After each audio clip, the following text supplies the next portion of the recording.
नमस्कार साथियों। आज हम बात कर रहे हैं व्यावसायिक पाठ्यक्रम वोकेशनल कोर्स खुदरा प्रबंधन अर्थात रिटेल मैनेजमेंट के एक्सपेरिमेंट नंबर 5 यानी प्रयोग क्रमांक 5 की। अभी तक हम लोग 4 अलग अलग प्रयोगों को आपके सिलेबस के अनुसार डिस्कस कर चुके हैं और इसके सभी वीडियो प्लेलिस्ट में उपलब्ध है। आप वहां से देखकर उनको पढ़ सकते हैं, समझ सकते हैं। आज हम 5th नंबर का जो एक्सपेरिमेंट है उसको हम डिस्कस करने जा रहे हैं। इसको आप अपने प्रैक्टिकल रिकॉर्ड में नोट डाउन करिएगा। और हम बात करेंगे अब यहाँ पर उत्पाद आधारित ऑनलाइन खुदरा बिक्री का विश्लेषण को समझाइए। Explain the analysis of product based online retailing system. ये जो पूरा एक्सपेरिमेंट आज का हम लोग इस वीडियो के अंदर डिस्कस कर रहे हैं उसको हमने लिया है इग्नू यूनिवर्सिटी की यूनिट नंबर 30 ई टेलिंग जो एक टॉपिक है वहाँ से पूरा ये एक्सपेरिमेंट आपका तैयार किया गया है। तो इग्नू यूनिवर्सिटी में भी ये टॉपिक है तो वहाँ से पूरा लिया गया है। बात करते खुदरा व्यापार एक व्यावसायिक गतिविधि है जिसमें एक बड़ी संख्या में उपभोक्ताओं और माल की बिक्री शामिल होती है जो एक बड़े क्षेत्र में फैली हुई है। रिटेलिंग के विभिन्न रूप है। कई रूप खरीदारों और खुदरा विक्रेताओं की सुविधाओं के अनुसार उभरते रहते हैं। ई शॉपिंग या ऑनलाइन शॉपिंग उन व्यापारियों के से सामान और सेवाएं खरीदने की प्रक्रिया है जो इंटरनेट पे अपने उत्पाद बेचते हैं। किसी उत्पाद को ऑनलाइन ढूंढना स्थानीय स्टोर में ढूंढने की तुलना में बहुत आसान होता है। इलेक्ट्रॉनिक रिटेलिंग यानी ई टेलिंग इंटरनेट के माध्यम से वस्तुओं और सेवाओं की बिक्री है। इसमें व्यापार से व्यापार यानी B2B बिजनेस टू बिजनेस और व्यवसाय से व्यवसाय यानी बिजनेस टू उपभोक्ता यानी कस्टमर उत्पादों और सेवाओं की बिक्री शामिल हो सकती है। इसके लिए कंपनी को इंटरनेट बिक्री पर कब्जा करने के लिए अपने व्यापार मॉडल को तैयार करने की आवश्यकता होती है जिससे वितरण चैनल जैसे वेयरहाउस, इंटरनेट, वेब पेज और उत्पाद शॉपिंग केंद्रों को शामिल हो सकते हैं। विशेष रूप से मजबूत वितरण चैनल इलेक्ट्रॉनिक रिटेलिंग के लिए महत्वपूर्ण है क्योंकि ये एक माध्यम है जो उत्पाद को ग्राहक तक ले जाता है। इसमें कंपनी और उद्योगों की एक विस्तृत श्रृंखला शामिल है। हालांकि अधिकांश ई टेलिंग यानी ई रिटेलिंग कंपनियों के बीच समानताएं हैं। इसमें एक आकर्षण वेबसाइट, ऑनलाइन मार्केटिंग रणनीति, उत्पाद या सेवाओं के कुशल वितरण और ग्राहक डेटा विश्लेषण शामिल होता है। डियर स्टूडेंट, यदि हमारी स्पीड थोड़ी सी फास्ट है तो आप इस वीडियो को रोक कर आप अपने एक्सपेरिमेंट को नोट डाउन कर सकते हैं। ई टेल बनाम खुदरा। ई टेल मतलब ई रिटेलिंग बनाम खुदरा व्यापार। ई टेलिंग को आप देखो, हम 2 डायग्राम के द्वारा आपको बता रहे। ई रिटेलिंग मतलब ऑनलाइन खरीदारी करना और खुदरा मतलब ऑफलाइन मार्केट में जाके हमें किसी भी आइटम को परचेस करना। ई टेलिंग और ई रिटेलिंग के रूप में जाना जाता है जिसमें इंटरनेट या अन्य इलेक्ट्रॉनिक स्रोतों के माध्यम से उपभोक्ता द्वारा व्यक्तिगत को घरेलू उपयोग के लिए वस्तुओं और सेवाओं की बिक्री के रूप में जाना जाता है। ई रिटेलिंग शब्द का विकास पहली बार यूरोपीय देशों में हुआ था। इसमें निष्क्रिय और इंटरैक्टिव दोनों खुदरा प्रणाली हैं जबकि सभी ई टेलिंग आमतौर पर निष्क्रिय होती हैं। एयर टिकटिंग और अन्य मनोरंजन बुकिंग में ज़्यादातर इंटरैक्टिव सिस्टम में डिजाइन किया जाता है। ई टेलिंग की विभिन्न विशेषताएं निम्नलिखित हैं। समय और श्रम की बचत, घर पर खरीदारी करने की सुविधा, उत्पादों की व्यापक विविधता, अच्छी छूट, कम कीमत, उत्पाद के बारे में विस्तृत जानकारी, विभिन्न मॉडलों ब्रांडों की तुलना, आसानी से ई टेलर्स में कई प्रकार के 2 से अधिक सबसे लोकप्रिय हैं। सबसे पहले क्या है? प्योरे प्ले वर्चुअल ई रिटेलिंग। ये वे रिटेलर्स जो केवल इलेक्ट्रॉनिक लेन देन करते हैं और इनके पास ग्राहकों के लिए कोई भौतिक आउटलेट्स नहीं होता है। इसके उदाहरण अमेजन और फ्लिपकार्ट हैं। दूसरा है बिक्री click and mortars e retailing. ये विक्रेताओं जो ऑनलाइन और ऑफलाइन दोनों लेन देन कर सकते हैं। इसके उदाहरण है डेल, ग्राफर इत्यादि। ई टेलिंग के विभिन्न फायदे और साथ ही नुकसान हैं जो दोनों टेलर्स खरीदारों के लिए नीचे समझाए गए हैं। यानी आप अमेजन, फ्लिपकार्ट, स्नैपडील, पेटीएम, इनसे यदि आप कोई भी खरीदारी करते हैं तो उसे हम लोग क्या बोलते हैं? E retailing. खुदरा विक्रेताओं के लिए ई टेलिंग या ई रिटेलिंग के लाभ।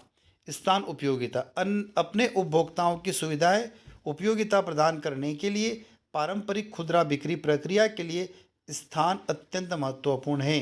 हालांकि ई टेलिंग में स्थान महत्वपूर्ण नहीं है। खुदरा विक्रेताओं ग्राहकों के ई टेलिंग के लिए इंटरनेट की आवश्यकता होती है और लेन देन देश या विदेश में कहीं भी आसानी से हो सकता है। कम खर्चीला। संगठित खुदरा बिक्री की तुलना में ई टेलिंग कम खर्चीला होता है क्योंकि यह सेल्समैन और परिसर की लागत और रखरखाव की मजदूरी बचाता है। इंटरनेट खर्च अन्य खर्च की तुलना में ये खर्च कम है। व्यापक पहुंच। ई टेलिंग में ग्राहकों के साथ समन्वय अधिक है क्योंकि ग्राहक स्थानीय, राष्ट्रीय और अंतर्राष्ट्रीय हो सकते हैं। इंटरनेट के माध्यम से ई टेलर्स बड़ी संख्या में ग्राहकों तक आसानी से पहुंच जाते हैं। 24/7 व्यवसाय। ग्राहकों के लिए ई टेलिंग में समय की उपयोगिता अधिक है क्योंकि ग्राहक उत्पादों और सेवाओं को कहीं से भी और कभी भी 24/7 खरीद सकते हैं। प्रतिक्रिया। उपभोक्ताओं की प्रतिक्रिया के आधार पर ई टेलिंग में ग्राहक संबंध प्रबंधन करना आसान है। खुदरा विक्रेताओं के लिए ई टेलिंग के नुकसान।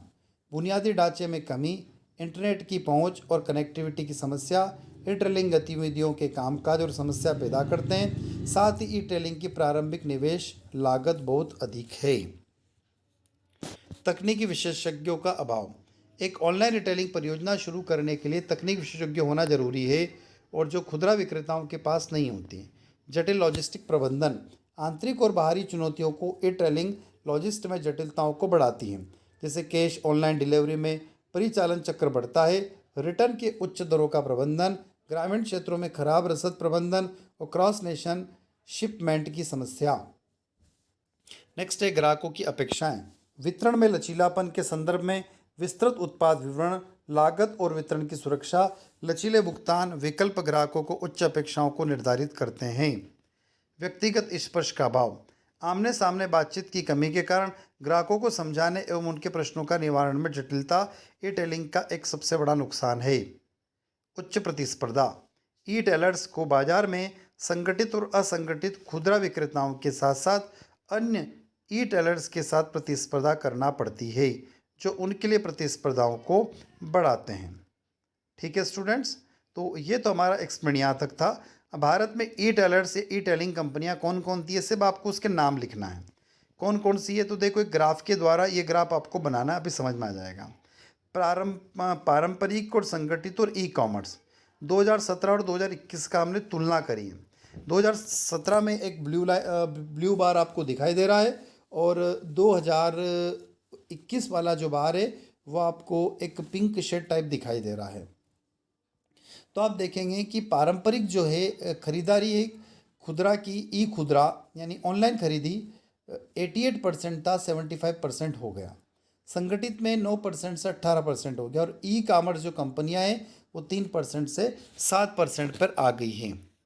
तो ये सोर्स जो है ये यहाँ से लिया गया है। ठीक है, भारत में कौन कौन सी प्रमुख कंपनियां हैं उनके आपको नाम लिखना है।